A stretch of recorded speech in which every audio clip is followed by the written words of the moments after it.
I'm going to do a more full breakdown of what's happening in the NFL, hopefully tomorrow on Screencastify. I know tomorrow's a big day for college football, but I'm going to focus on the NFL.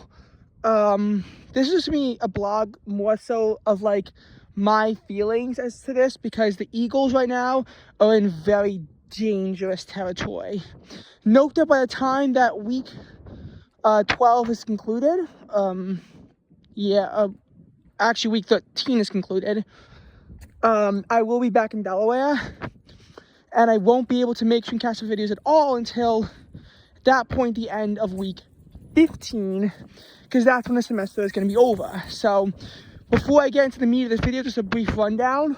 UD has winter break from December 16th to February 1st, and while there probably will be a year I study abroad, and I might have to take a winter class another year, though that might be virtually from home. This year I'm going to be home except for the 9 to 10 days I take a vacation out to the Midwest, so I should be pumping out lots of content. February 1st to go back. I'm probably going to come back for one weekend. Spring break is going to be March 20th through the 29th. Then the semester is over May 20th. I might be done with finals a little bit earlier. I'll try to come home only once in that interval, but I might be coming home twice. I don't know how I'm going to feel, so we'll see about that. Yikes. But, you know, in all seriousness, that's what my schedule is going to look like, because Thanksgiving break is almost coming to an end, and it just feels so weird, honestly. What's going to happen is going to feel so weird, but I'll do a semester 1 video when semester 1 is over with. Some point in the middle of December, it'll be out. The semester's also not over yet, so yeah. Anyway, though, about the Eagles and how cooked they are, and the answer is highly. That loss, as I said in my YouTube short, was bad for 3 reasons. And honestly, even more when you realize like how bad they've looked, and the idea of this being another 2023 repeat. But this is just an awful situation for Philly. This loss basically meant 3 or 4 things. First of all, the Eagles are now the number 3 seed in the NFC. They've fallen down to the number 3 seed, and the Bears have the head-to-head tiebreaker against them. So they're effectively 2 games up now. Eagles could have been effectively 2 games up if they had won the game, but the Bears won 24-15. So now they're up by 2, by a game, and have the tiebreaker. So,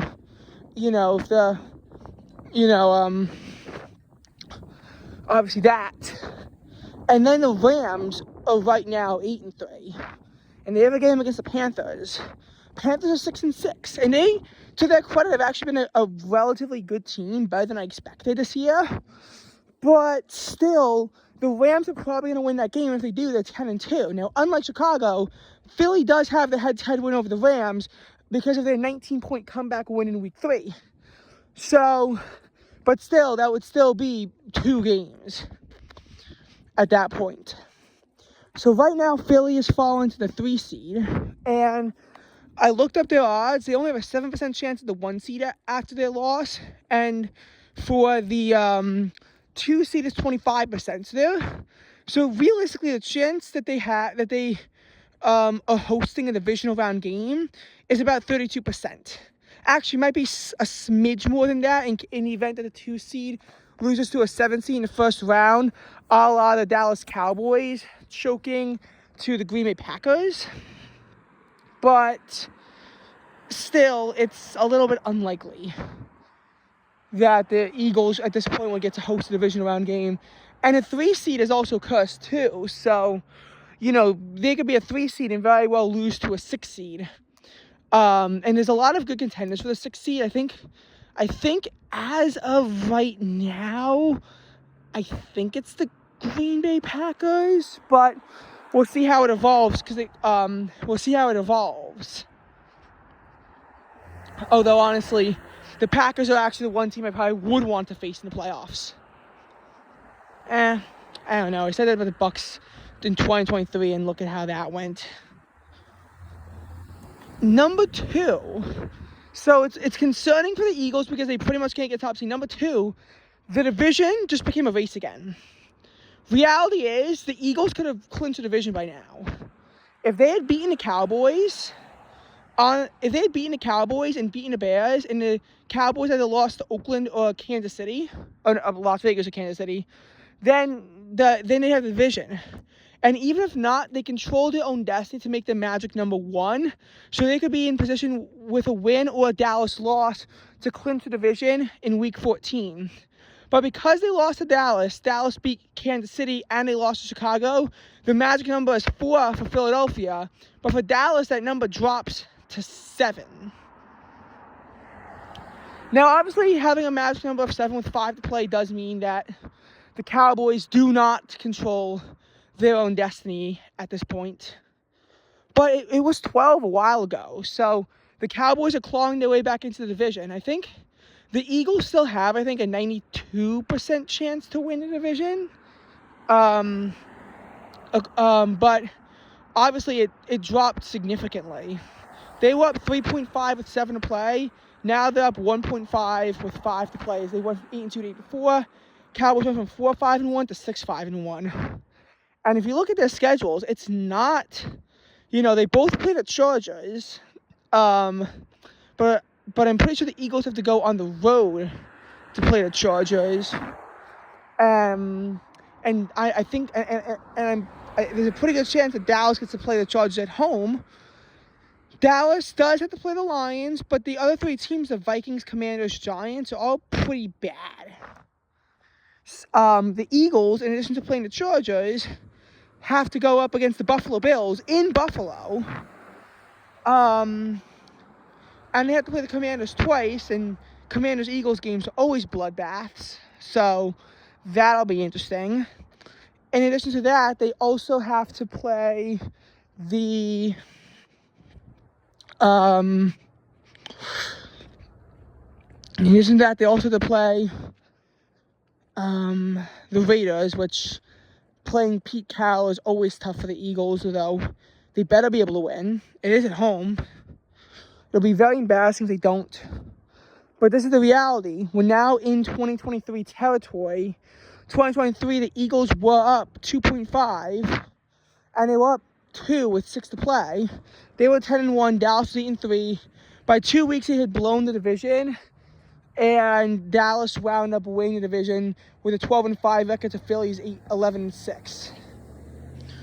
And they lost to some very bad teams down the stretch. And that's the thing. The Eagles do have a 95% chance to make the playoffs, but they could honestly miss out altogether. Realistically, they have to win at least 1 more game to make the playoffs. And 9-8 is just not getting you in. So they realistically have to win at least 2 more games to get into the playoffs. And I'm not sure 10-7 gets you in. I'm genuinely not sure if 10-7 is enough to get the Eagles in. It probably will be, because they do control the tiebreaker over the Packers, although they have a tie, so I doubt that's relevant. And they, more importantly, have a tiebreaker against the Lions, which could come into use. But they might miss the playoffs altogether. They got to win at least 2 more games to do so, and they should, because they should be able to do that. But it is not a gimme at this point that the Eagles are able to come away with the division or even a playoff spot, but they should be able to. But here's where things stand. The reality of the situation is that for the Eagles, this is shaping up to be like 2023, but it would be a lot worse than 2023 if the situation was realized.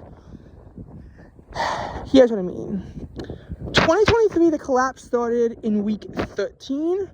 So, and in 2024, 2024, assuming 2025, I mean, assuming it happens, it would have started in week 12.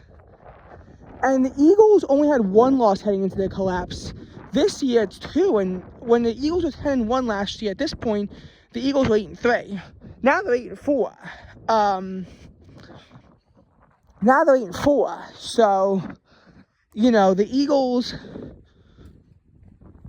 have not had a record, you know, this poor since 2021.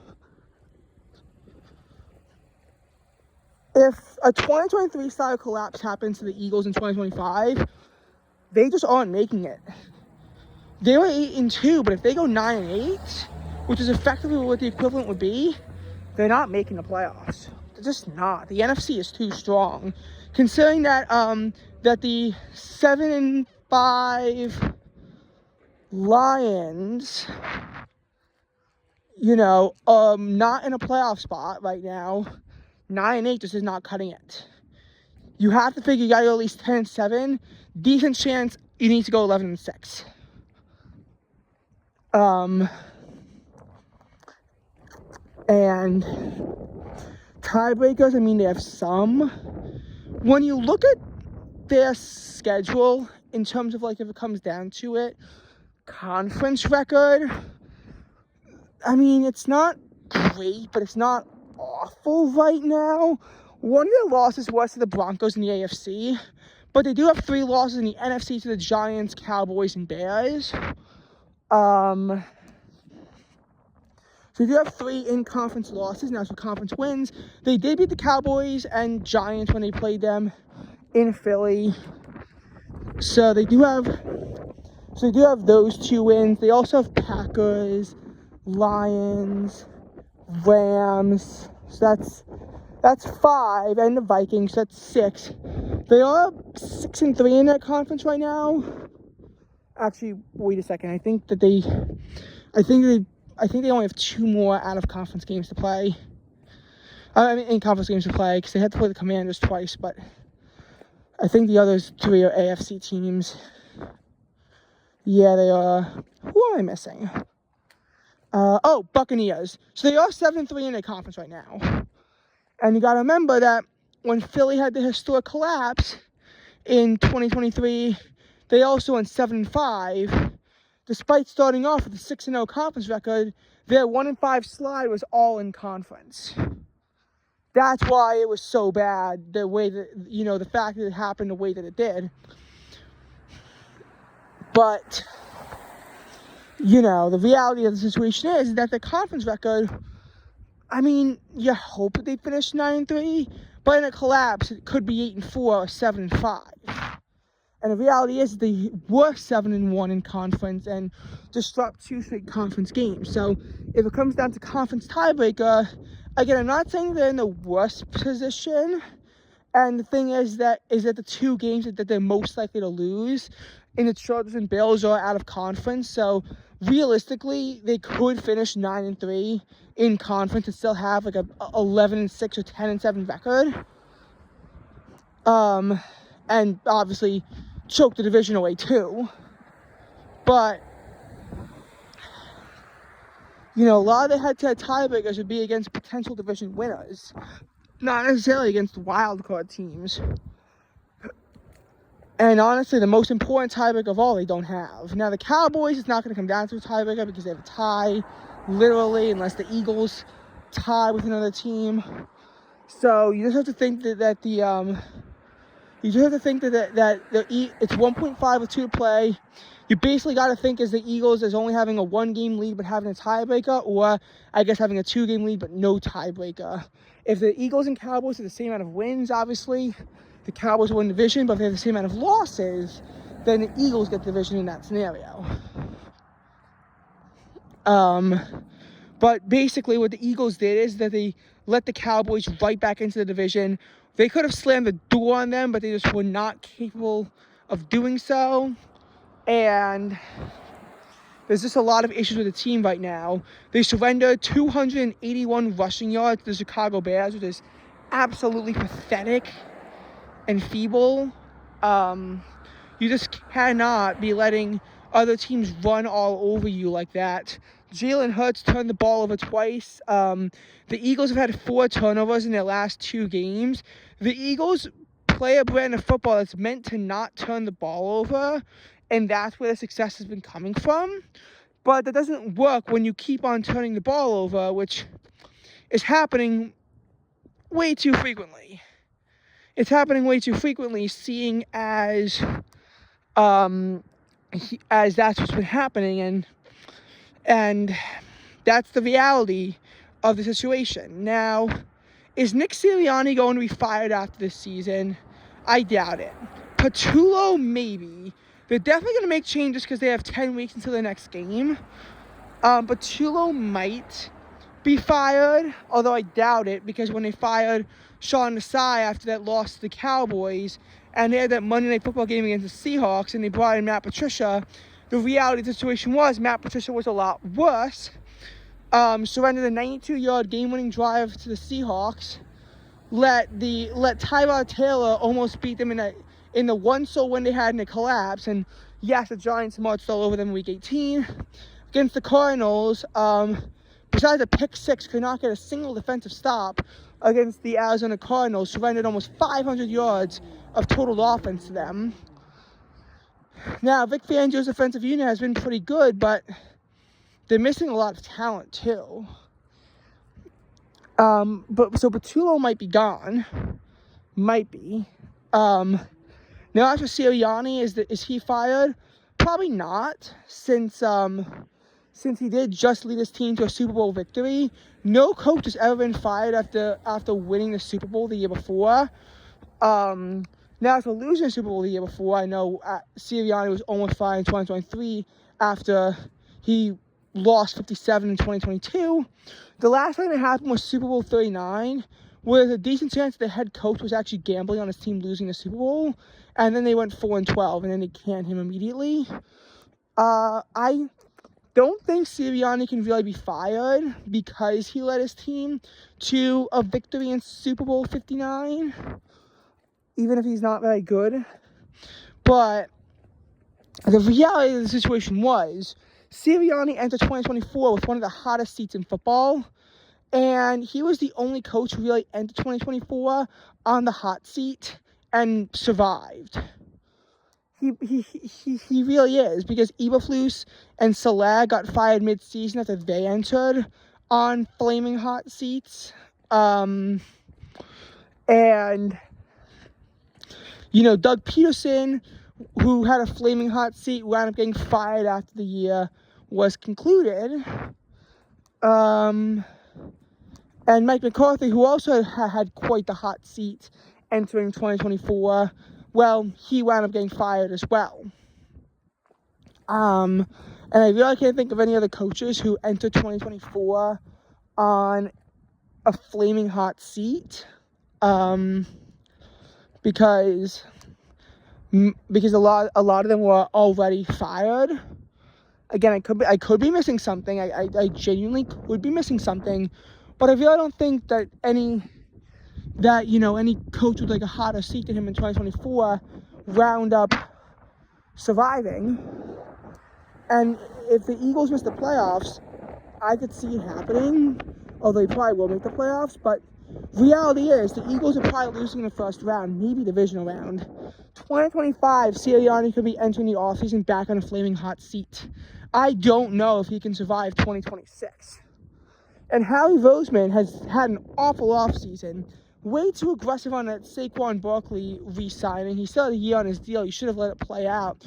Instead, he immediately re-signed Saquon Barkley, and Saquon Barkley has not been having a good year. Let a lot of people on the D-line go when the D-line was a big reason why they won Super Bowl 59. And look, Howie Roseman has been, drafted Jahad Campbell in the first round. He's now a backup.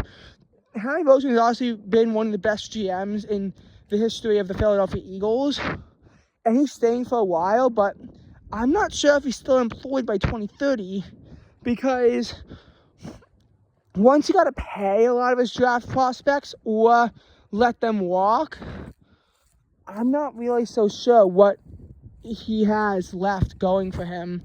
I think that Harry Roseman loses his job by 2029.